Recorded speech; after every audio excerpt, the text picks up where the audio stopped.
ખબર પડી કે જે વિડીયો સામે આવ્યા છે એ રાજકોટની પાયલ મેટ્રોમોની હોસ્પિટલના છે।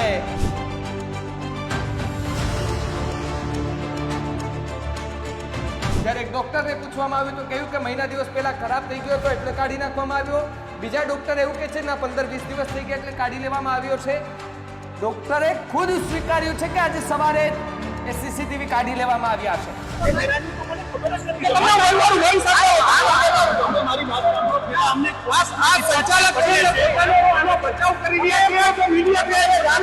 હોસ્પિટલના એક મહિલા તબીબ કહું કે પછી એ માલિક કહું કે બધું એ જ થયું, કારણ કે છે તો હોસ્પિટલના જ ને બધાય સાલા નફટની જેમ દાંત કાઢતા કાઢતા જોઈ છે કે તો તપાસ થશે, પરંતુ અમને કશું નથી ખબર। તો તમને ખબર નથી તો ત્યાં કેમેરો શું કરવા લગાડ્યો હતો તમે ભાઈ? પણ હું એક વખત પહેલા 1 મિનિટ મને 5 મિનિટનો ટાઈમ આપો, પહેલા હું જોઈ લઉં, હું 5 મિનિટમાં જોઈ લઉં પછી હું તમને કહું, બરાબર? ના, હું પહેલા રાજ્યમાં સવારથી એક મુદ્દો ખૂબ ચર્ચાનો વિષય બન્યો છે, એ છે હોસ્પિટલના રૂમના વિડીયો વાયરલ થવાનો મામલો। સવારથી આપણે જોઈએ છે કે અમે પણ એક સ્ટોરી કરી હતી ને મેં પહેલાં જ કીધું હતું કે વિડીયો છે સૌરાષ્ટ્રની કોઈ હોસ્પિટલનો હોય તેવું અમારું અનુમાન છે, અને અત્યારે એ આખા મામલે ખૂબ મોટો ખુલાસો થયો છે ને એ ખુલાસામાં એવું સામે આવ્યું છે કે વિડીયો રાજકોટની પાયલ મેટ્રોમોની હોસ્પિટલના હોવાનો ખુલાસો થયો છે। અને જે વિડીયો સીસીટીવી વાયરલ થયા છે તે અને હોસ્પિટલની અંદર જ્યારે મીડિયા કર્મીઓ ગયા ત્યારે હોસ્પિટલ એ બંને એક જ હોવાનું સામે આવ્યું છે। ત્યારબાદ ખળભળાટ મચી ગયો છે, તેના વિશે ચર્ચા કરવી છે। નમસ્કાર, આપ જોઈ રહ્યા છો ન્યૂઝરૂમ અને આપની સાથે હું છું ભાવિક। તો જે હોસ્પિટલના જે વિડીયો વાયરલ થયા હતા જેમાં મહિલાઓ પોતાની સારવાર કરાવવા માટે આવતી હોય છે ત્યારે એમને ઇન્જેક્શનને જે દેવામાં આવતું હોય છે, એમની સારવાર થતી હોય તેના સીસીટીવી વિડીયો સોશિયલ મીડિયા પર સવારથી વાયરલ થઈ રહ્યા છે। અને વાયરલ વિડીયોની થતાની સાથે જ મીડિયાઓએ પણ પોલીસ સમક્ષ આ વાત ત્યાં સુધી પહોંચાડી હતી, ઉચ્ચ અધિકારીઓ સુધી પહોંચાડી હતી, એ સરકારના ઉપરી નેતાઓ છે તેના સુધી પહોંચાડી હતી। ત્યારબાદ એનો તપાસનો ધમધમાટ શરૂ કરવામાં આવ્યો। તપાસ બાદ ખબર પડી કે જે વિડીયો સામે આવ્યા છે એ રાજકોટની પાયલ મેટ્રોમોની હોસ્પિટલના છે। ત્યાં મીડિયા કર્મીઓ પહોંચ્યા અને જોયું તો એ જ હોસ્પિટલ નીકળી, પરંતુ ત્યાંના એ ડોક્ટરો એ નફટની જેમ સાલાઓ હસવા લાગ્યા હતા। અને ત્યાં જે સીસીટીવી જે જગ્યાએ લગાડેલો હતો ત્યાંથી સીસીટીવી પણ કાઢી નાખવામાં આવ્યો। જ્યારે એક ડોક્ટરને પૂછવામાં આવ્યું તો કહ્યું કે મહિના દિવસ પહેલા ખરાબ થઈ ગયો હતો એટલે કાઢી નાખવામાં આવ્યો। બીજા ડોક્ટર એવું કહે છે ના 15-20 દિવસ થઈ ગયા એટલે કાઢી લેવામાં આવ્યો છે। ડોક્ટરે ખુદ સ્વીકાર્યું છે કે આજે સવારે જ એ સીસીટીવી કાઢી લેવામાં આવ્યા છે। જો એ ત્યાં સીસીટીવી લગાડેલા હતા તો તમે સ્વીકાર્યું કે ત્યાં સીસીટીવી હતા, પછી એવું રટણ કરે છે કે ભાઈ હેક થઈ ગયા હોઈ શકે, તો તમે સીસીટીવી કાઢ્યા છે કેમ? પહેલી વસ્તુ તો એ કે જ્યાં એ ઈલાજ ચાલતો હોય છે મહિલાનો ત્યાં સીસીટીવીની શું જરૂર પડે છે તમને? જે મહિલાઓ પોતાની બીમારીનો ઈલાજ કરાવવા માટે જે ડોક્ટરોને ત્યાં જાય છે ત્યારે મહેરબાની કરીને તમે તપાસો કે ત્યાં આજુબાજુમાં કોઈ એવો કેમેરો નથી લાગેલો ને, બાકી તમારા વિડીયો યુટ્યુબ અને સોશિયલ મીડિયામાં ફરતા થવામાં વાર નહીં લાગે।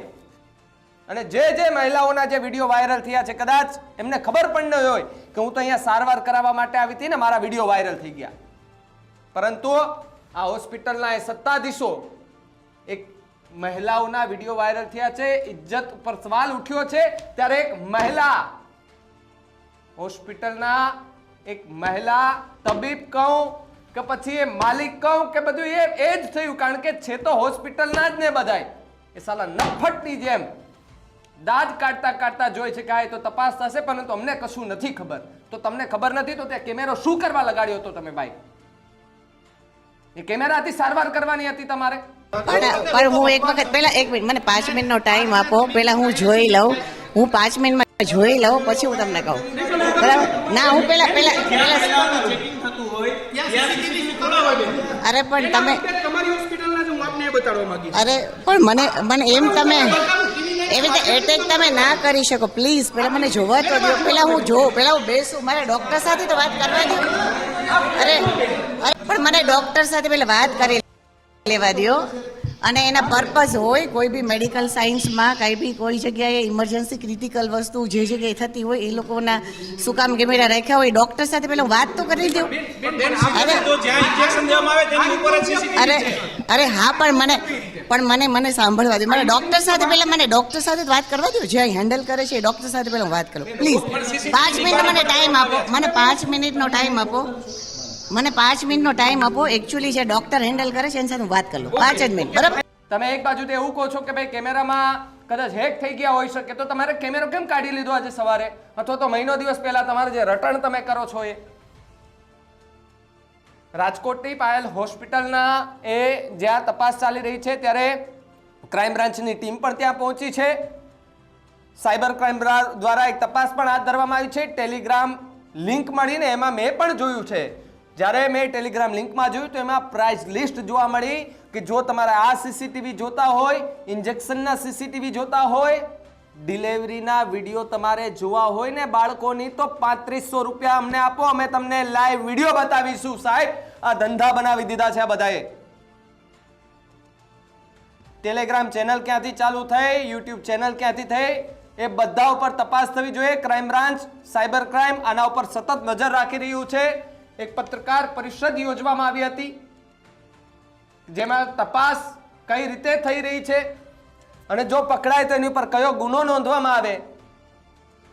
સાયબર ક્રાઇમ દ્વારા પત્રકાર પરિષદ રાખવામાં આવી હતી અમદાવાદ ખાતે. પેલા એ અધિકારીને સાંભળો કે તેમણે આમાં આખા મામલે શું કહ્યું. સાયબર ક્રાઇમ અમદાવાદની સોશિયલ મીડિયા મોનિટરિંગના ટીમના ધ્યાને આજે એક યુટ્યુબ ચેનલ આવેલી હતી કે જે યુટ્યુબ ચેનલ ઉપર અલગ અલગ સમયે એક હોસ્પિટલના જેમાં મહિલાઓ સારવાર માટે જાય છે અને ઇન્જેક્શન આપતા હોય તો એવા વિડીયો અપલોડ કરવામાં આવેલા છે અને આ વિડીયોમાં પછી ડિસ્ક્રિપ્શનમાં એક ટેલિગ્રામ ચેનલની બી લિંક આપવામાં આવેલી છે. તો અત્યારે સાયબર ક્રાઇમે આ બંને આ જે યુટ્યુબ ચેનલ છે અને એ ટેલિગ્રામ ચેનલ છે એ બંનેના જે ક્રિએટર છે એમની વિરુદ્ધમાં તપાસ ચાલુ કરી છે. પ્રાઇમા ફેસી અત્યારે એ ખબર પડે છે કે જે વિડીયો છે એમાં જે કોન્વર્ઝેશનમાં ગુજરાતી લેંગ્વેજનો ઉપયોગ થઈ રહ્યો છે પણ કઈ હોસ્પિટલનો વિડીયો છે એ હજુ સુધી અમારા ધ્યાને નથી. એ બાબતની અમે આગળ તપાસ કરી રહ્યા છીએ. પોલીસના કયા પ્રકારની કલમ હેઠળ ગુનો દાખલ થશે અને આ કયા પ્રકારનો ગુનો બને છે? આ જે છે એ પોલીસ જે સાયબર ક્રાઇમ છે એ આઈટી એક્ટની હેઠળ કલમ 66E એટલે વાયોલેશન ઓફ પ્રાઇવસી અને 67 એટલે કોઈ ઇલેક્ટ્રોનિક ફોર્મમાં કોઈ બીભત્સ મટીરિયલ પ્રોપાગેટ કરવું, વાયરલ કરવું તો એમની કલમ અને બીજી જો લાગતી પડતી કલમ હોય એ બાબતમાં અમે તપાસ એ કરી રહ્યા છીએ કે હજી વિડીયોનું અંદર બીજા જે વિડીયો છે એનું કન્ટેન્ટ શું છે તો જો બીજી કલમ કોઈ ઉમેરી શકાય બીએનએસની તો એ બી અંદર દાખલ કરવામાં. કેટલી લિંક છે? ધારો કે આપણે કીધું કે એક લિંક છે તો આવી કેટલી લિંક છે ને એ લિંકમાં કેટલા વિડીયો અત્યારે અપલોડ થયા છે? હું તમને કરેક્ટ કરું કે એ લિંક નથી. એક યુટ્યુબની એક ચેનલ છે એ ચેનલ ઉપર 7 વિડીયો અપલોડ કરવામાં આવેલા છે અને એ ચેનલ બધા વિડીયોના ડિસ્ક્રિપ્શનમાં એક ટેલિગ્રામ ગ્રુપની લિંક આપવામાં આવેલી છે. તો એ જે યુટ્યુબ ચેનલ છે અને જે ટેલિગ્રામ ગ્રુપ છે તો એમની વિરુદ્ધમાં ગુનો દાખલ કરવાની અમે તૈયારી કરી છે. આ ગ્રુપ ક્યારે શરૂ થયો છે? કારણ કે જ્યારે ક્રિએટ થયું હોય તો એનું વિગત આવતી હોય છે તો તપાસ કરી તો ગ્રુપ કેટલું, કારણ કે અલગ અલગ આપણને હાલ કેટલા ધ્યાન પર આવ્યા છે અને કઈ રીતે જે યુટ્યુબની ચેનલ છે એ 6 જાન્યુઆરીના ક્રિએટ થયેલી છે અને જે ટેલિગ્રામનું ગ્રુપ છે એ સપ્ટેમ્બરમાં ક્રિએટ થયેલું છે, સપ્ટેમ્બર 2024. સર ત્યારથી કેટલા લોકો જોડાયેલા છે આ ગ્રુપમાં? પ્રાઇમરી તપાસ કરી તો શું છે એવું કંઈ જાણવા એ બાબતની અમે બધી તપાસ કરી રહ્યા છીએ. કેમ કે યુટ્યુબમાં જે મેમ્બર ગ્રુપમાં જોડાતા યા તો ટેલિગ્રામમાં જે મેમ્બર જોડાતા હોય છે ટેમ્પરરી અમુક લીવ બી કરતા હોય છે. અત્યારે એવી રીતના છે કે 90+ મેમ્બર્સ ટેલિગ્રામ ગ્રુપમાં જોડાયેલા છે. સર ખાસ તો આ જે ગ્રુપ છે તેની અંદર ગુજરાતીમાં સંવાદ જોવા મળ્યો છે તો આ દિશામાં કોઈ તપાસ કરી કે ગ્રુપ ક્યાંથી બનેલું છે? અમદાવાદનો અગર હું તમને કરેક્ટ કરીશ, ગ્રુપમાં કોઈ ગુજરાતીમાં સંવાદ નથી મળેલો. જે ટેલિગ્રામનો યુટ્યુબમાં જે વિડીયો પોસ્ટ કરેલો છે એમાં જે પેશન્ટ છે અને જે નર્સ હોય છે એમને જે બે કોન્વર્ઝેશન છે એ ગુજરાતીમાં છે.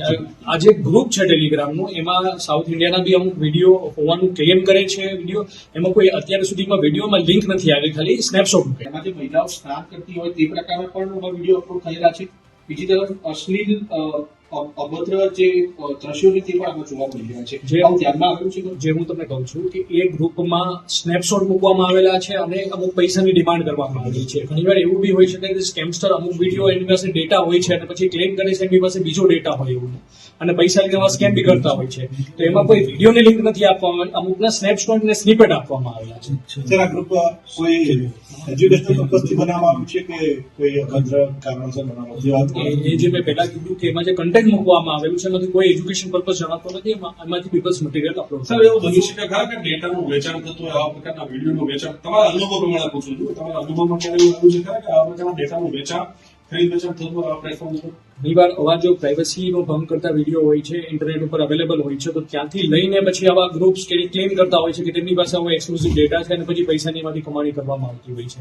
કેમ કે જે અન્ય વિડીયો છે એમાં કોઈ ટાઈમ સ્ટેમ્પ નથી. આ વિડીયો જે એમાં છે એમાં જે સીસીટીવી ફૂટેજ છે એમાં 16/2024 એવું દર્શાવવામાં આવેલું છે.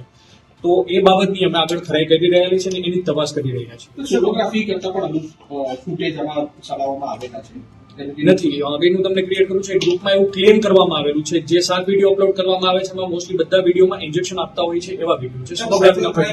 કયા મુદ્દા ઉપર કયા પોઈન્ટ ઉપર તપાસ કરશે?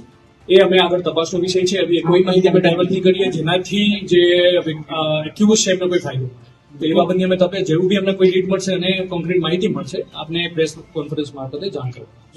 તો જે રીતે ખુલાસો સૌથી મોટો એ થયો છે કે સૌરાષ્ટ્ર, મેં સવારથી જ કીધું હતું એકવાર આ વિડીયોમાં કે આ વિડીયો સૌરાષ્ટ્રનો છે, કારણ કે એમાં જે મહિલાઓનો સંવાદ થઈ રહ્યો છે, એટલે કે જે દર્દી અને જે નર્સ, જે તબીબ છે, તે બંને વચ્ચેનો જે સંવાદ થઈ રહ્યો છે તે સૌરાષ્ટ્રની ભાષા લાગી રહી હતી. એ સૌરાષ્ટ્રની ભાષા સાંભળીને, કારણ કે હું સૌરાષ્ટ્રનો છું એટલે મને ખબર પડે છે કે એ ક્યાંના છે, એની ભાષા ઉપરથી ઓળખી જાઉં છું કે સૌરાષ્ટ્રના છે. અને આખરે સૌરાષ્ટ્રનું જ નીકળ્યું, આ કૌભાંડ આખું સૌરાષ્ટ્રનું જ નીકળ્યું. રાજકોટની પાયલ મેટર્નોની હોસ્પિટલમાંથી નીકળ્યું કે જ્યાં એ સીસીટીવીના એ દ્રશ્યો સોશિયલ મીડિયા પર વાયરલ થયા. 1 નહીં, 2 નહીં, 3 નહીં, 7, 8 વિડીયો. સાહેબ આવા તો કેટલાય હશે વિડીયો કે જે મૂકેલા હશે. તમે પૈસા આપો એટલે તમને બધા વિડીયો મળી જશે, આવું પણ કહી શકીએ આપણે. પરંતુ 2 હાથ જોડીને મારી વિનંતી છે આપ સૌને કે તમે તમારી સારવાર કરાવવા માટે જાઓ ને ત્યાં મહેરબાની કરીને કહેજો કે સીસીટીવી આડે પડદા રાખો. સાહેબ આ સીસીટીવી અમારી કહેવાય ને કે સારવાર નહીં કરે, અમને બરબાદ કરી દેશે એક દિવસ. અને ડૉક્ટરોએ એવા તે ત્યાં જે કહેવાય ને કે ભાઈ જે સારવાર ચાલતી હોય મહિલાઓની, ત્યાં સીસીટીવી શું કરવા? અને જ્યારે પત્રકાર મિત્રો ત્યાં પહોંચ્યા અને પૂછ્યું કે ત્યાં સીસીટીવી લગાડવાની શું જરૂર હતી, એક હોસ્પિટલના સ્ટાફને પૂછ્યું એટલે હોસ્પિટલના સ્ટાફે એવું કહ્યું કે મારા સાહેબ જોતા હોય એમ. તમારા સાહેબ આવું બધું જોવે છે? હે, તમે ડોક્ટર છો કે પછી વિકૃત બુદ્ધિના ડોક્ટર છો તમે સાહેબ? તમને આવું બધું જોવે છે ત્યાં કે કેવી સારવાર ચાલે છે અને પછી તમે વિડીયો વાયરલ કરો? હું આક્ષેપ નથી કરતો, પરંતુ તમારે હોસ્પિટલમાંથી જે વિડીયો વાયરલ થયા છે, જે સીસીટીવી પણ તમારા છે, હોસ્પિટલનો એ બેડ તમારો છે, હોસ્પિટલ પણ તમારી છે, અને જે સ્ટાફ જે સારવાર કરી રહ્યો છે એ પણ તમારો સ્ટાફ છે. અને એ પણ આજે જે મીડિયા ત્યાં પહોંચ્યું, મીડિયા કર્મીઓ પહોંચ્યા ત્યારે એ જ સ્ટાફ ત્યાં ઉપસ્થિત હતો અને એમને જ કહ્યું કે અમારા સાહેબો ત્યાં જોતા હોય છે બધું સીસીટીવી. આવું તો ન હોઈ શકે. ડોક્ટર છો, ડોક્ટરની રીતે રહ્યો સાહેબ, કારણ કે ત્યાં તો હરેક દર્દી તમને ભગવાન માનીને આવે છે તમારી પાસે, અને તમે એની સાથે શું કરો છો? આવી એક ઘટના બની છે, આવી બીજી ઘણી ઘટનાઓ હશે, એના ઉપર પણ પર્દાફાશ કરીશું, સતત બોલીશું. અને આવા ડોક્ટરો પાસે જતા પહેલા 100 વાર વિચારજો કે તમારી સાથે શું થઈ શકે છે. કારણ કે એ ડોક્ટરના સત્તાધીશો સાહેબ, મને તો એ મહિલા જેમના જે માલિકો હોય છે ને, હોસ્પિટલના જે માલિક છે, એમની તો ખબર નહીં, પણ એક મહિલા આવે છે ત્યાં, એ તબીબ છે કે મને નથી ખબર, પણ હાસ્યાસ્પદ નિવેદન છે, હસતા મોઢે બોલે છે. શરમ કરો, શરમ. એક મહિલા થઈને એક મહિલાની વેદના ના સમજી શકો તમે? એક તમે મહિલા છો ને, તમારે મહિલાની વેદના સમજી શકવી જોઈએ, પણ તમે નહીં. તમારે તો હસવું છે, તમારે દાંત કાઢવા છે, તમને એન્ટરટેનમેન્ટ થાય છે. આ એન્ટરટેનમેન્ટની વસ્તુ નથી મેડમ. કોકની ઇજ્જત પર સવાલ જ્યારે ઉઠે છે, તમારો વિડીયો જ્યારે વાયરલ થાય ત્યારે પણ તમે આવી રીતે હસશો, ત્યારે પણ તમે દાંત કાઢશો? ત્યારે તો નહીં કાઢે, ત્યારે તો ફાંફા મારશે કે આ વિડીયો ક્યાંથી આવ્યો ને કોણે ચડાવ્યો. તો બસ તમારે ત્યાં સારવાર લેવા માટે આવતી મહિલાઓ પણ તમને ભગવાન તરીકે માને છે કે હું ત્યાં જઈશ તો મને સારું થઈ જશે, એ રીતે આવે છે. પરંતુ જ્યારે આવી ઘટનાઓ બને છે ને, ત્યારે તમારે ત્યાં આવતા લોકો પણ ડરે છે. તમારે ત્યાં નહીં, એક ડૉક્ટરના કારણે, એક હોસ્પિટલના કારણે બીજી ઘણી સારી હોસ્પિટલો બદનામ થતી હોય છે. ઘણીવાર આપણે જોયું છે. પરંતુ આવી જગ્યાએ સીસીટીવી કેમેરા ન હોવા જોઈએ. કારણ કે ત્યાં જે તપાસ થાય છે, એ મહિલાનું જે ચેકઅપ થાય છે, ત્યાં સીસીટીવી શું કામના, શું કરવાના સીસીટીવી એ નથી ખબર. પરંતુ અહીંયા જોવા મળ્યા છે. સીસીટીવી પણ કાઢી લીધું. ખેર, ડીવીઆર મળે, ક્રાઇમ બ્રાન્ચ તપાસ કરીને ડીવીઆર મળે, અન્યથા બીજા કોઈ કેમેરા ત્યાંથી ચેક કરવામાં આવે અને ખબર પડે કે એ સીસીટીવી ક્યારે કાઢ્યા છે, તો આખા મામલે ખૂબ મોટો પર્દાફાશ થઈ શકે એમ છે. આ વિડીયો કાંડને લઈને તમારું શું માનવું છે અમને કમેન્ટ કરીને ખાસ જણાવજો. તો આવા જ વધુ સમાચાર માટે આપ જોતા રહો ન્યૂઝ રૂમ. નમસ્કાર.